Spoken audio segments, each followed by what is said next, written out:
Shall. From fried pickles to ice cream at midnight, women can have some pretty crazy food cravings during pregnancy, right? Well, it comes as no surprise that what you eat does have an impact on your baby.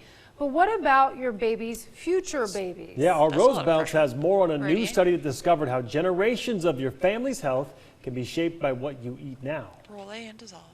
It might be obvious why opting for something like almonds is a little bit healthier than, say, an Almond Joy. Candy just doesn't have the nutritional value that's needed to support a developing and growing baby. We see changes in the infants and the children that are born of moms that have out of control gestational diabetes. But scientists did not know how future generations were affected until recently.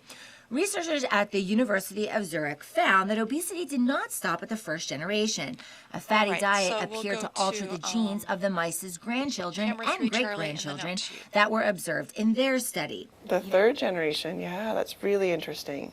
These mice showed signs of becoming overweight on top of developing metabolic disorders like diabetes and predisposing their brains to addictive behaviors. What they were showing is that these mice that were fed a high-fat diet, they had a change in their reward signal system, like the dopamine receptors, and that it actually took a higher level of stimulation to get that reward. So they were requiring like the alcohol and the stimulants to basically get a pleasure response. What's even more concerning, the study also suggested that a parent's poor eating habits could potentially cause serious health issues for their grandchildren and great-grandchildren, even if they themselves did not gain weight and their offsprings ate well, pointing to evidence that obesity may be pre-programmed in the fetus. That can actually be passed down is really interesting. I mean, we know it can affect how people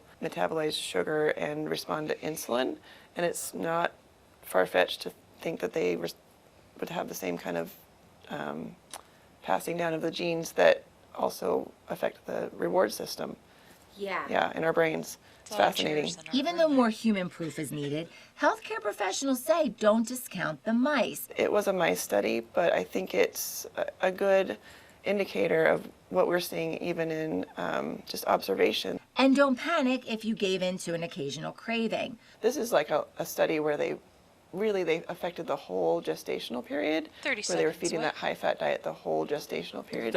It wasn't a temporary thing. So it probably takes more than just a few or even who knows how much to make these changes happen. The good news is knowing this information can help healthcare providers identify these risk factors early and then develop a plan to give families a chance at a healthier future.